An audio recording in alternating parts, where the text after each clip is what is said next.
Hello friends, അപ്പം ഞാൻ ഇന്ന് പറയുമ്പോൾ അത് വലിയൊരു സ്റ്റോറിയിൽ നിന്ന് ഞാൻ ഷോർട്ട് ടൈം ചെയ്ത ചെറിയൊരു പാട്ടാണ് ഞാൻ പറയുന്നത്. എനിക്കത് കേട്ടപ്പോൾ ഇവിടെ പറയണം തോന്നി. നമ്മുടെ സമൂഹത്തിൽ നടക്കുന്ന ഒരുപാട് കാര്യങ്ങളിൽ പെട്ട ഒരു കാര്യമാണത്. സോ നമ്മളെല്ലാവരും പുതിയൊരു ലൈഫിലേക്ക് കിടക്കുന്ന നമുക്ക് ഒരുപാട് ആഗ്രഹങ്ങളും സ്വപ്നങ്ങളും ഒക്കെ ഉണ്ടാവും. അതേപോലെ ഒരു ലൈഫിലേക്ക് കടക്കുന്ന ഒരു ഗേളിനെ പറ്റിയാണ് കഥ. അങ്ങനെ ആ ഗേള് ഒരു ലൈഫിലേക്ക് കിടക്കുന്നു.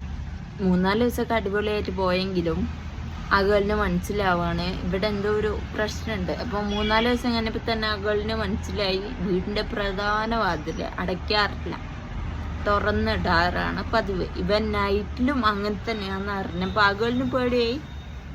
3-4 ദിവസം കഴിഞ്ഞപ്പം ആ ഗേൾ തന്നെ ഇനിഷ്യേറ്റീവ് എടുത്ത് അത് അടയ്ക്കാൻ തുടങ്ങി. അങ്ങനെ മദർ ഇൻ ലോ ആയിട്ട് കച്ചടയായി. ലൈക്ക് മദർ ഇൻ ലോ പറഞ്ഞു, നീ എന്തിനാ നോക്കുന്നത്, നിനക്ക് പോയി കിടന്നൂടെ, ലൈക്ക് അങ്ങനത്തെ ടോക്കൊക്കെ ഉണ്ടായി. സോ അത് കഴിഞ്ഞു. അപ്പം ആ ഗേളിന് എന്താണെന്ന് അറിയാൻ അന്ന് ഒബ്സർവ് ചെയ്യാൻ തുടങ്ങി. അപ്പം ആ ഗേളിന് മനസ്സിലായി ആ വീട്ടിൽ അറിയാത്ത ആരൊക്കെയോ വന്നു പോകുന്നുണ്ടെന്ന് മനസ്സിലായി. അപ്പോൾ കൺഫേം ചെയ്യാതെ തെളിവില്ലാതെ ഹസ്ബൻഡിനോട് സംസാരിക്കാനും പറ്റില്ലല്ലോ. അങ്ങനെ പുതിയ ബ്രൈഡ് ആയതുകൊണ്ട് തന്നെ ഒരുപാട് ആൾക്കാർ കാണാനും പരിചയപ്പെടാനും വരുമല്ലോ. അപ്പം കുറച്ച് റൂമേഴ്സൊക്കെ ഈ കേളി കേട്ട് തുടങ്ങി. മദർ ഇൻ ലോ അങ്ങനെയാണ്, ചീത്ത ആളാണ്, ഡ്രസ്സിങ് ശരിയല്ല, അങ്ങനെ നോട്ടം ശരിയല്ല, ലൈക്ക് അങ്ങനെയൊക്കെ.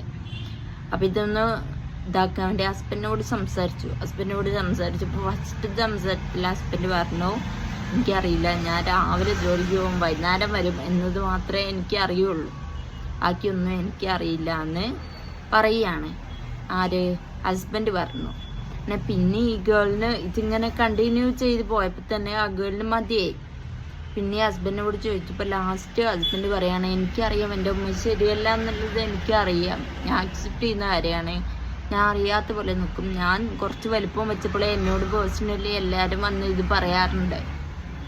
ആരെങ്കിലും തെളിവില്ലാത്തതുകൊണ്ട് ഞാനിങ്ങനെ രക്ഷപ്പെട്ടു പോകുന്നു. സോ അവൾക്ക് മനസ്സിലായി ഒരു നാണം കിട്ട ഫാമിലിയാണ് അത് എന്ന് അവൾക്ക് മനസ്സിലായി. സോ അവർ ഡിവോഴ്സായി ഹാപ്പിയായി ജീവിക്കുന്നു.